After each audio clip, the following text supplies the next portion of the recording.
Welcome back, everyone, to our video cast of interesting people in the shoulder injury and shoulder surgery space. And today is especially an interesting case. We have Andrew Rockenfield with us. And Andrew, he has two jobs. I'll start with the fun job. He is the head coach for a development ski team at Snow Basin Resort near Salt Lake City, Utah.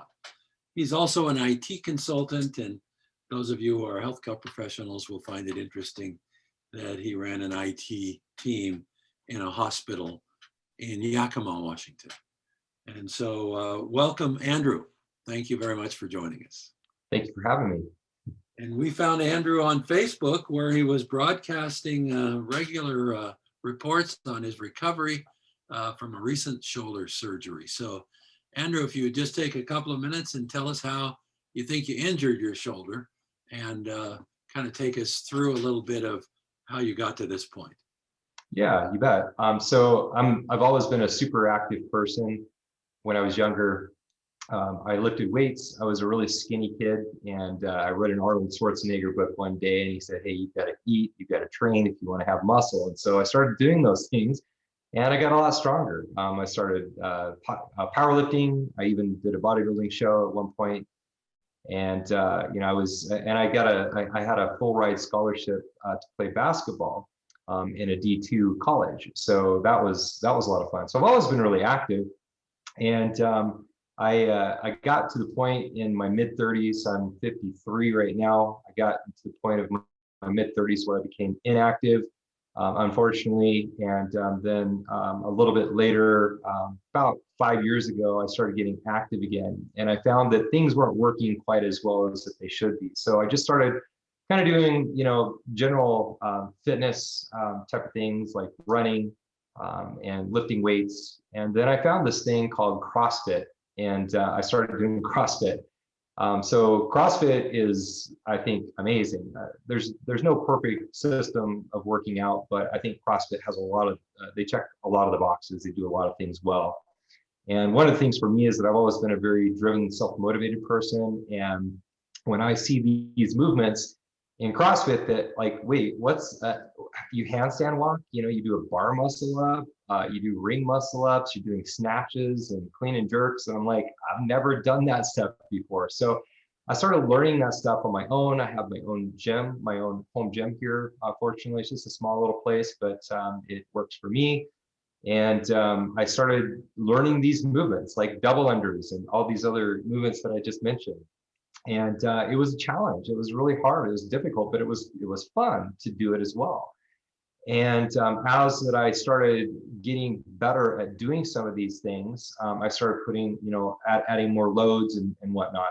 And I don't blame CrossFit for any injuries that I had, but I blame it because that I didn't know it at the time, but I have lack of mobility in overhead being flexion, right? They call it flexion, right? So in that overhead position, I have lack of mobility. So I wasn't in the best mechanical position when I was doing things like snatches and overhead squats and things that require, like the jerk in CrossFit or just in Olympic weightlifting.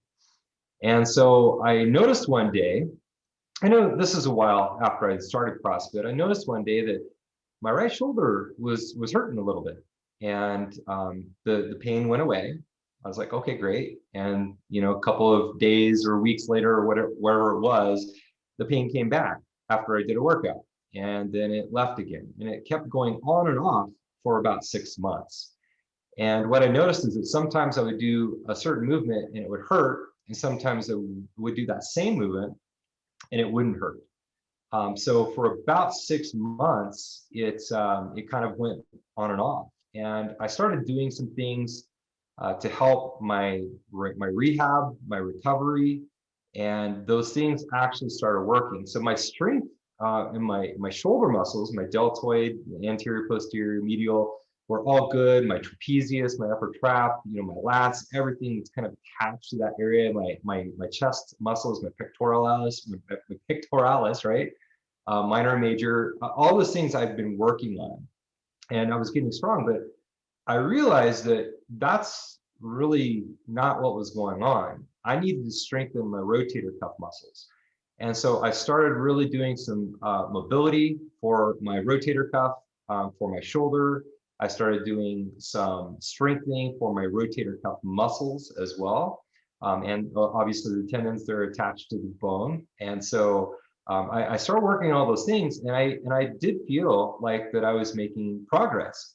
I was making actually really good progress. And in CrossFit, every year you have this competition that's called the Open.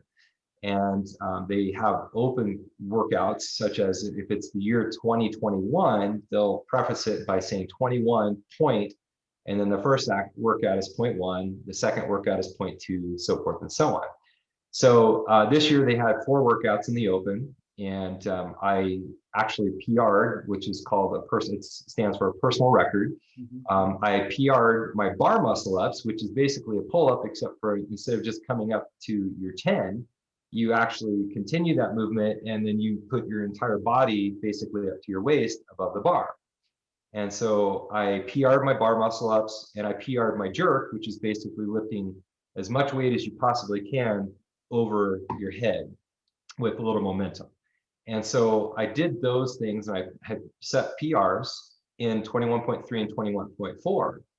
And I was feeling really good. I didn't have any pain. And I was thinking, the therapy that I did actually worked, which was cool. And so then that weekend, I went to my daughter's ski race. She made the championship race out of a 4-state region, and it was great. So we went to Grand Targhee, and she raced. I was one of the coaches, so I helped maintain the course. I did some video. We helped coach the athletes, that type of thing. And at the very last day, like literally the last 5 minutes that I was there on snow, didn't even have my skis on. I just did what's called boot skiing from one coach down to a B-net. And B-net is like safety netting that we use for the athletes, so that if they fall off course, that they don't go uncontrollably into a tree or a ditch or something like that.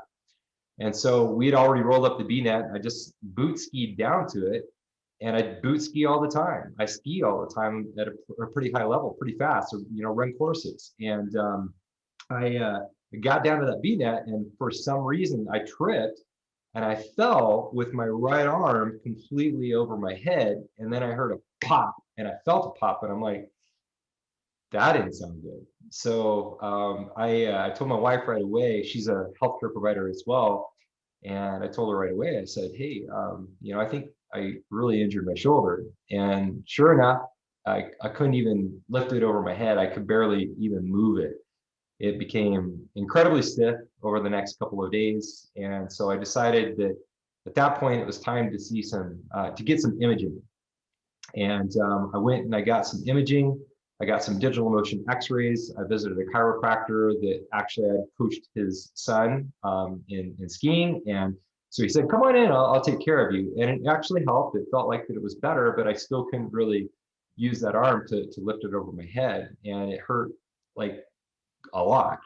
So I escalated that to an MRI, and then I escalated the MRI to an arthrogram. And an arthrogram is basically just a MRI with contrast, and they inject contrast into a certain area of the area that is being examined for the MRI, and they can see a little bit more. So the radiologist told me after that arthrogram that I had a tear of my subscapularis and my infraspinatus tendons, and then I had a slap tear, which is basically a tear that goes from anterior to posterior on your labrum.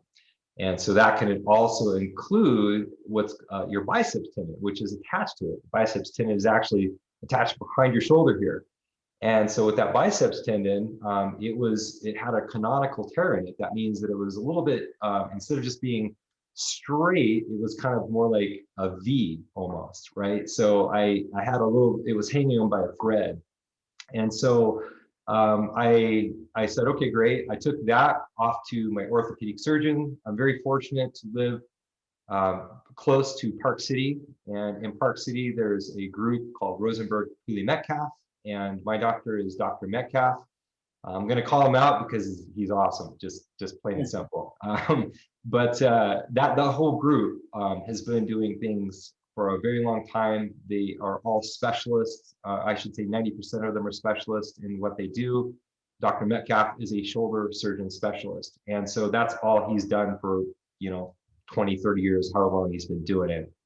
And so I went in to see him. He gave me a quick exam, and I had been examined by my general practitioner. I've been examined by a chiropractor, and I've been examined by a doctor of physical therapy before I went into him. And they'd all given me a little bit different diagnoses. Mm-hmm. And so when I went into him, he said, no, he said, I think that your supraspinatus is actually almost completely torn, and that you have a labrum tear as well, or maybe biceps tendon. And so that was completely different diagnosis from what I had heard from the other providers. And so what I decided at that point is that I would basically make sure that I didn't need surgery. I still did not want to go into surgery. And he gave me two options. He said, I can give you a cortisone shot, and you can do physical therapy for a couple of months, or you can go into surgery. And he goes, I think that you're going to have, and I asked him, I said, what are my odds? Because I really don't want to have surgery. What are my odds of getting out of this? And he said, well, I'll give you about 10, 20% chance with the cortisone shot and physical therapy at this point, because I had a traumatic incident, right? That was different. Before, I was able to rehab myself because that I didn't have that traumatic incident. But once I had that traumatic incident, it changed the game. Yeah. And so I did try the physical therapy stuff for a couple of months. I did not opt for the cortisone shot because I know that once you get a cortisone shot, that can actually damage tissue. And I didn't opt for that at all. And so he went in, once he did the surgery, he came back and he let my wife record what he found, because I was still out of it. And he said, you had a full thickness tear of your supraspinatus. You had a canonical tear, you had a slap tear with extension into the bicep, which is exactly what he was thinking. So I had that canonical tear on the biceps tendon. So he gave me a biceps tendinosis. He gave me a complete surgical repair of the supraspinatus tendon, which required what they call a peak anchor. It's a plastic anchor that goes into the humeral head. And so that's the top of the arm bone here. And then the biceps tendinosis also, you put a peak anchor into the front of the humeral head, and you detach the biceps tendon, which attaches behind your shoulder, and then you reattach it in the front of the humeral head. And I'd ask him later, is that something that's going to affect the mechanics of me working out or just being normal? And he said, no, absolutely not.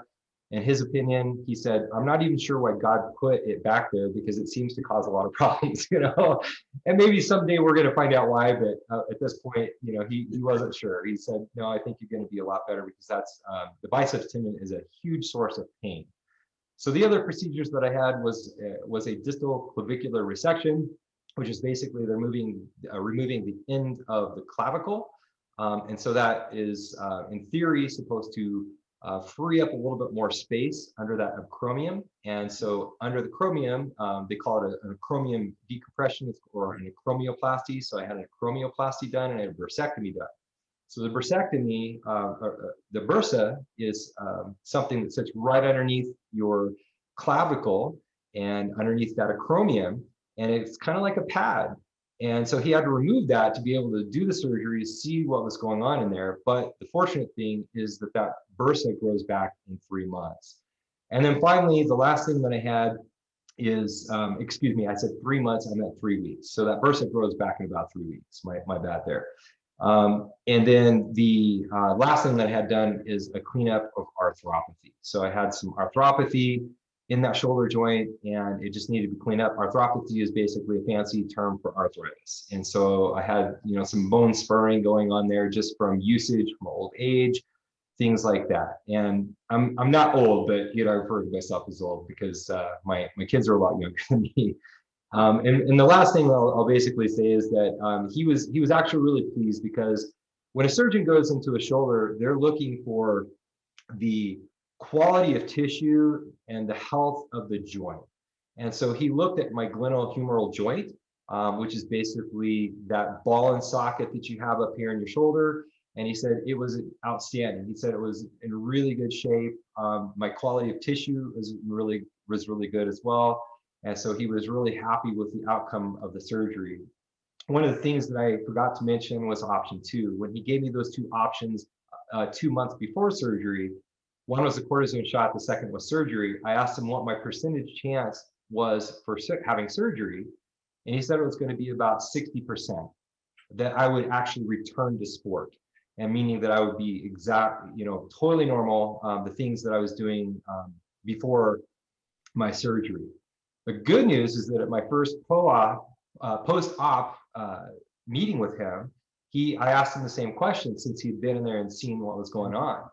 And he said, well, from the quality of tissue, for the health of the tissue, from the things that he saw in there, the health of the glenohumeral joint, he would give me an 80 to 90% chance that I'm going to be able to return to sport. He said, your chances definitely are looking a lot better. So that's kind of the story. I hope it wasn't too long. Well, and we have editors who can take the best parts of that story and Cool. I appreciate that, and so I'm going to tick off a few questions for you. Okay. As we were talking, college. Sorry, maybe I should just give you the shorter answers, right? No, we can make long answers short if necessary. Okay. Where'd you go to college? Actually went to 2 different places. So my basketball scholarship was to Northwest Nazarene College, or now they call it Northwest Nazarene University. It's a D2 school, Division II school in Idaho, in Nampa, Idaho. And then I actually graduated with my undergrad at Central Washington University.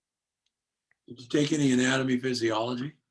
I did. I took a little bit of anatomy and physiology, but I also helped. My wife is a physician assistant, and now they call them physician associates, right? So they're changing that name just recently here, and they basically do everything that a doctor does, but they formerly had to be under the supervision of a doctor, and now they don't. So it's a little bit different of a deal. So they're a healthcare provider, and so I had to help my wife study for her medical boards twice now. So, and plus, I used to be a personal trainer, and I've always just loved, anatomy and physiology, the human body, what you can do with it, how it moves, how it works, those types of things. Yeah, well, your familiarity with all of the terminology tells me that you're, like you said, your wife says you're not normal, and I would tend to agree with her in a respectful manner.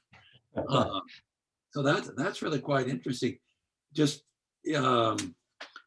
she probably ran you through a simple shoulder test to see what she thought was going on. She did. She called the slap tear. She said, "I think you have a slap tear." Mm-hmm. Yeah. And that can be the source of a lot of pain, if you don't operate on it, or even if they miss it originally in a surgery, it can be prolonged pain after surgery, and then go back in and find out, oh yeah, that thing needs to be tacked down again, right? Yeah, absolutely. So that's really very, very interesting. Does she work in a primary care setting, or what's her? Yeah, she used to work when we were in Yakima, she worked in emergency medicine. And she actually worked for a year in gynecology, OBGYN, and then she worked in emergency medicine for about 5 years in a hospital, an emergency room. And so she got quite the education right there and experience for sure. When we moved here, she has been working in general practice and urgent care. Where'd she get her PA license? The University of Washington School of Medicine. Did she have to go up there to do it, or was it remote to It was both, really. So she, fortunately at the time, they had a satellite in Yakima, and they had one in Spokane as well. Right. And so she actually took most of her didactic year in Yakima, and then she did some in Spokane and some in Seattle as well. But and then clinically, when she did her clinical rotations and whatnot, she was all over the place. So Yeah, awesome. That's very interesting. Tell me a lot. I've never heard this term, digital motion X-ray by a chiropractor. yeah, well, this guy's pretty smart, pretty advanced. It's basically just a continuous X-ray, and it's even lower amount of radiation than a standard X-ray, like an average standard X-ray. There's some really good equipment out there right now that gives really low radiation when you take an image. But compared to the average X-ray machine, this thing emits a far lower amount of radiation, and it's continuous throughout it. So I can send you the link to my digital motion X-ray if you want to see it. But basically, it's just that. It's just, instead of taking a picture of a person, you take a video of a person. It's the same thing with this digital motion X-ray. Well, Pretty cool. I'd be fascinated to see that if you wouldn't mind sharing it. I do notice on some of these message boards on Facebook, as people are talking about their shoulders, some of them are really quick to show their X-rays and pre and post, and show the screws and or show the fractures or all the different things that lead to it. And it's interesting to me about the full thickness tear and the question surrounding pain, having to do that. Now, there's the full thickness tear, and then there's the rupture of the tendon entirely. And it sounded to me like you had a full thickness tear, because you never said that it ruptured. And what did you ever get a feeling from your orthopedist whether the source of pain was the tendon or whether it was the torn labrum, or what did you Yeah, I've talked to him about that a little bit, and actually it was kind of a two-part answer. The first answer is that, so I look at this in two different areas. One is pre-trauma, and the trauma is when I fell, and I fell with my arm overhead. I heard and felt that major pop. That's the trauma, right? So pre-trauma, before the trauma, I actually had that pain that went on and off. And the pain that I had on, oftentimes they call this 90-90, so that you're 90 degrees abducted and then you're 90 degrees externally rotated, right? So that's 90-90. And in that 90-90, I always have pain coming kind of like from behind my shoulder. It felt like I always had this weird, really weird pain. And I'm not sure if that I ever really resolved that. So I believe, and I believe my surgeon thinks, that that came from that biceps tendon tear, right? So I had the slap tear with the extension of the biceps tendon. And I think that's where that pain was coming from. So one of the things was kind of crazy when I was using tools to help it feel better. Those first like 2, 3, even 5 reps, they were kind of painful. But then after I got it going, I was good. It didn't hurt, for the rest of the workout, the rest of, like even a CrossFit workout, it didn't really hurt at all. But post-trauma, I was having like even more pain. It was like significantly more pain. And it was like so painful, it was dysfunctional, where I couldn't raise my arm. I remember when we were in the exam room with my surgeon, he put my arm out abducted about 90 degrees, just like this. And then he brought it forward to about 30 more degrees, right? And then he said, okay, hold your arm up. I'm going to let it go. I couldn't even hold my own arm up. It was like massive pain, and that's what he's like, yeah, from what I'm seeing in the MRI, the arthrogram specifically, and this exam, he said, it's your supraspinatus, and he was totally right. So yeah, I had a full thickness tear of the supraspinatus tendon. So to answer the question, I believe that the source of pain were from 2 different areas: the biceps tendon tear and the full thickness tear of the supraspinatus. really be interesting to know, and there's no way to know, but whether or not you had begun that full thickness tear during your weightlifting and CrossFit work. Right. Yeah. I don't think so. I'm 90% probably 99% sure, maybe even more, that that tear, I never experienced that pain before the trauma, right? So once that I had the trauma, I had the fall, then I couldn't raise my arm up. I mean, I've had points where it was harder to raise up and it kind of was uncomfortable and it even was painful at a certain point before the trauma, but nothing like that. It wasn't even close. So the best that I can guess is that maybe I had a partial tear of that supraspinatus. And definitely something going on with that biceps tendon.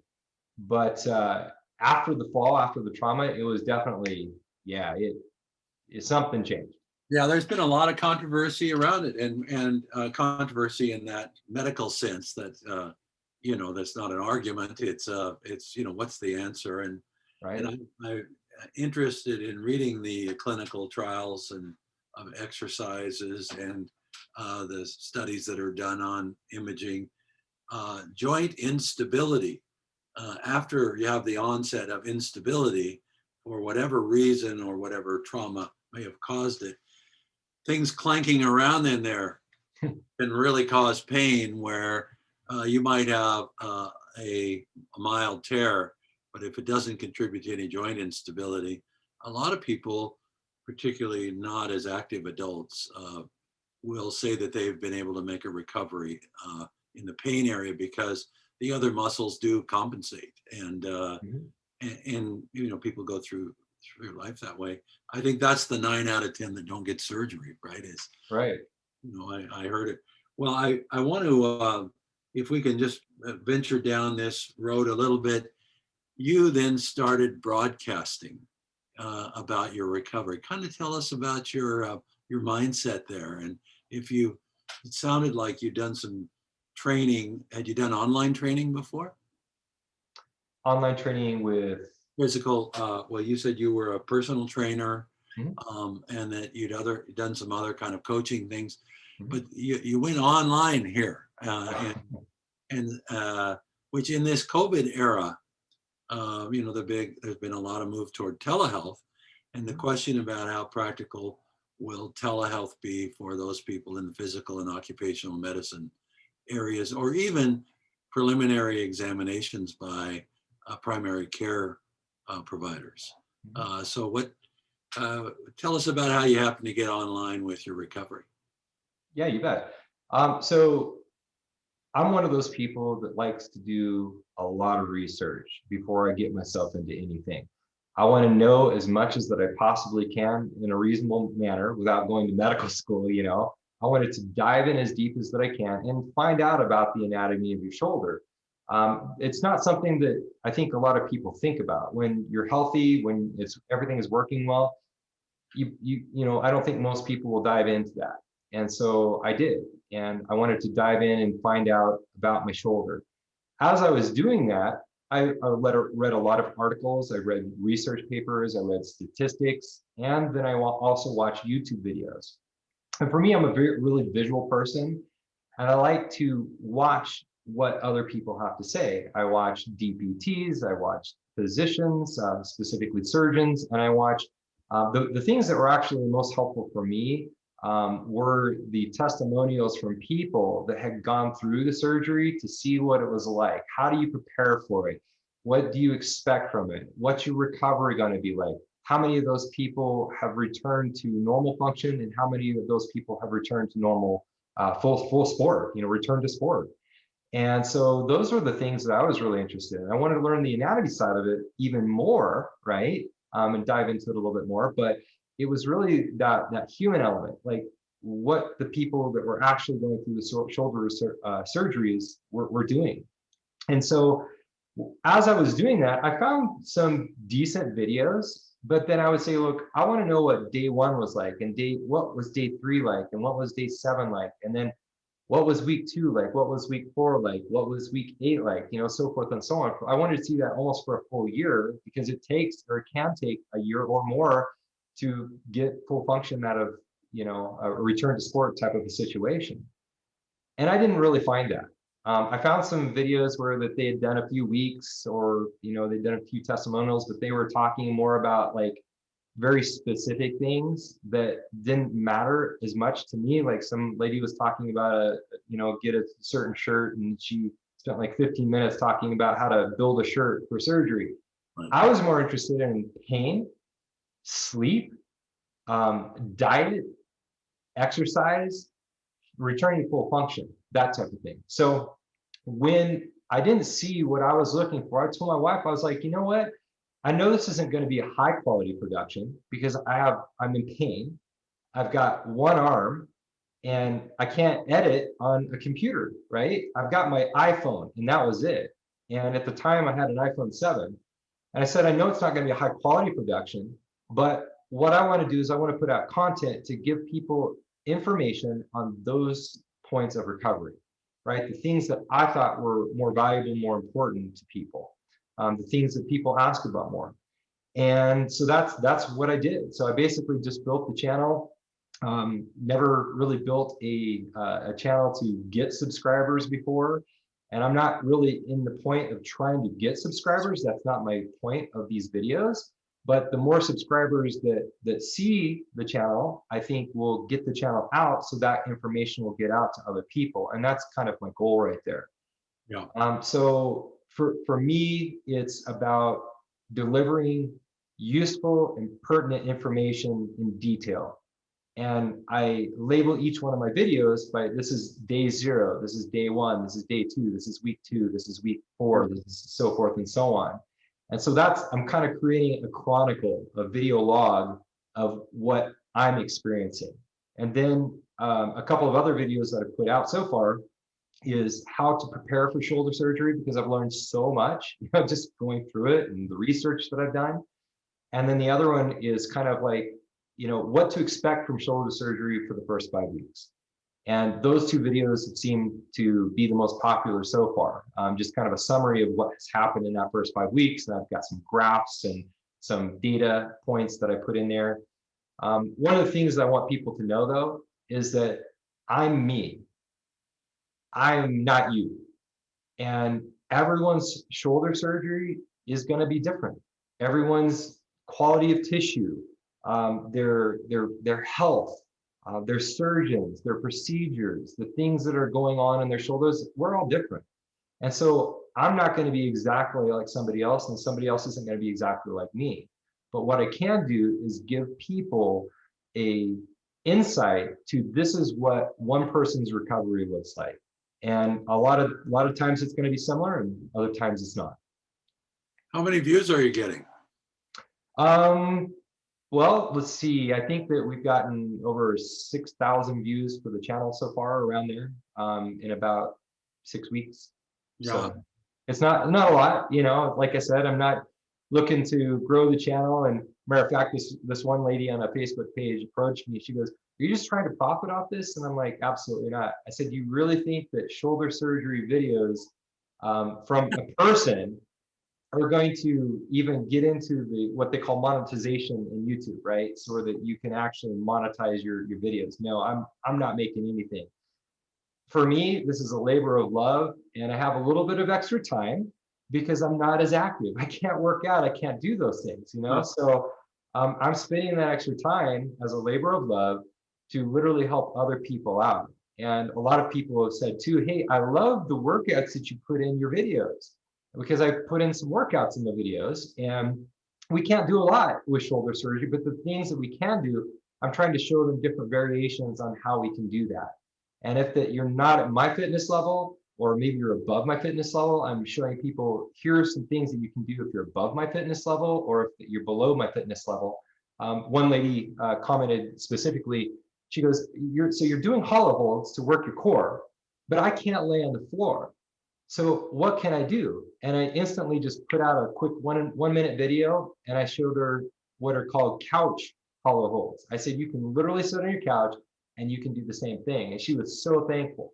So if I can help one person, that's what it's all about.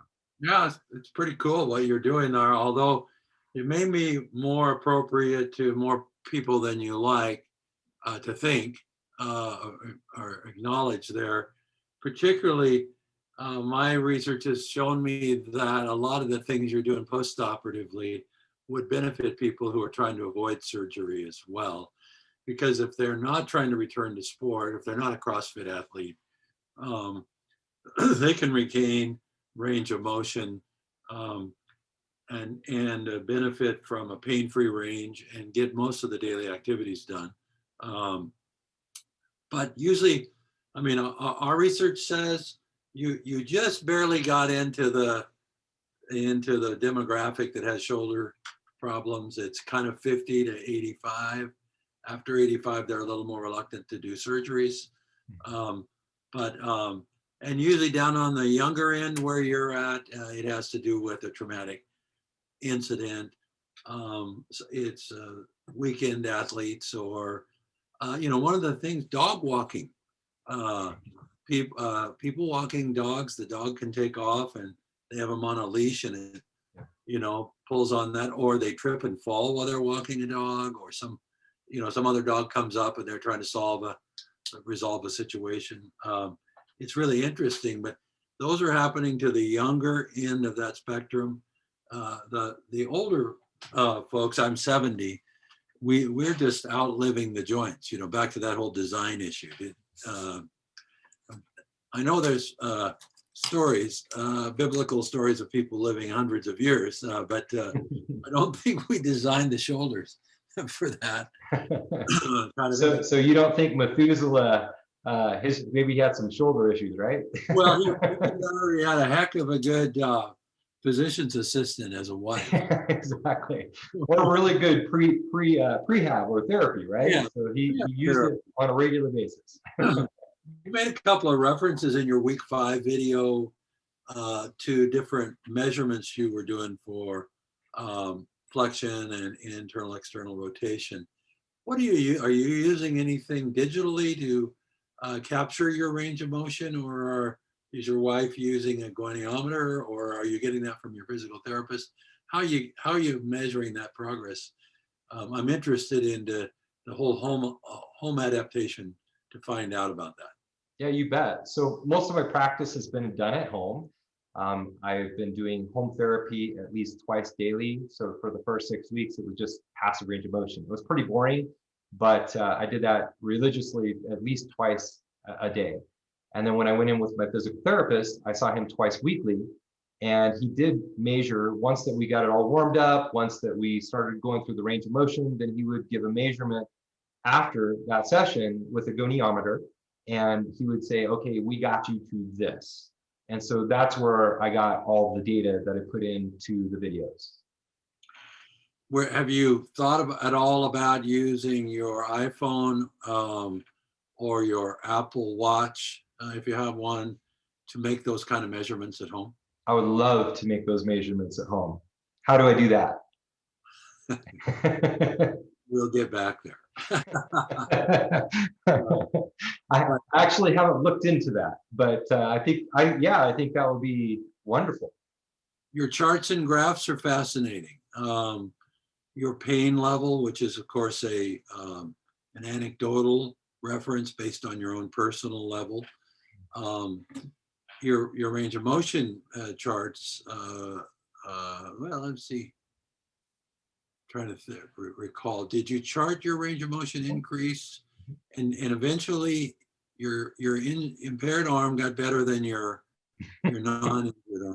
Yeah, it's crazy because I've always been really stiff in flexion, and I think that was part of the reason that I had some issues in those overhead movements, is because that I didn't have full range of motion. So if I can turn to the side real quick just to show you, if I'm here as opposed to here, and I can't even really do that. This is my good arm. This is my non-surgical arm right here. And when I'm in this range, if I'm trying to use my skeleton or mechanically hold something over my arm, it's not as good as if it's actually straight up and down. And I'm showing you superficially how it would be straight up and down as opposed to here, right? Yep. So I personally believe that my lack of mobility in that particular region and and doing things with heavy stuff over your head, I think that was kind of not the best combination. And so that's why I need to do things before the trauma I was trying to work on things, and it would be great to have tools that could help increase the range of motion, that could help measure the range of motion so that you know if you're making progress or not. Those types of tools would be great. So I think that it's really, and you were talking earlier about, you know, before you go to surgery, nobody wants to go to surgery. It sucks. It just does. And while that I'm having, I think, way better success than most in my shoulder surgery right now, it still sucks. It sucks bad. I mean, I've lost a lot of weight. I've atrophied. I've lost, I think it was 5 inches off the my right arm the last time I've measured it.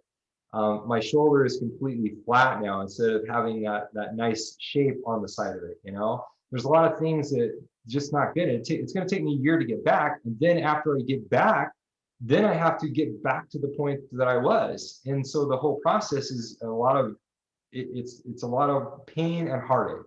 So if I could have the tools to make myself better without surgery, that's absolutely the option that I'm going to take every day of the week and twice on Sunday, right? As they say. But engagement really kicks in after the surgery. I mean, trying on to the normal adult, you know, they're trying to save $5 or $10 and don't have time and all that sort of stuff. Go cut them open with a knife and have them experience that post-op pain, and they're ready to dedicate the time, open the wallet, and do what it takes to get back to a level of pain that they can tolerate, or at least get back to normal daily activities. I think that's interesting. Yeah, absolutely. I mean, if there's something that you can actively do, and here's the thing is, how are you successful at something? It's by being consistent with it, right? By having the right tools and being consistent with it. And if you are watching this video and you're trying to decide whether you need to have surgery or not, I guarantee you, always try to see if you can do without surgery first. Because I read a lot of data, I saw a lot of studies that indicated that people that had a mindset and an attitude and the right tools and the right mindset, that they had really good success in a lot of the cases without having surgery, and they were able to return to normal function. And so that's what I was able to do that too before my trauma. I was successful. I was making progress because I had some tools. I had the mindset that I'm going to get better and I don't want to have surgery. And so if you're watching this video and you can do that, absolutely do that first. Do everything that you can to get in there every single day and be consistent with good tools. If you have, it's the same thing. If you don't have the right tools for the job, it makes it a lot more difficult. If you have the right tools for the job, it makes things way easier. Well, Andrew, we should conclude our recorded video here. We've been going on for a while. I appreciate very much your time.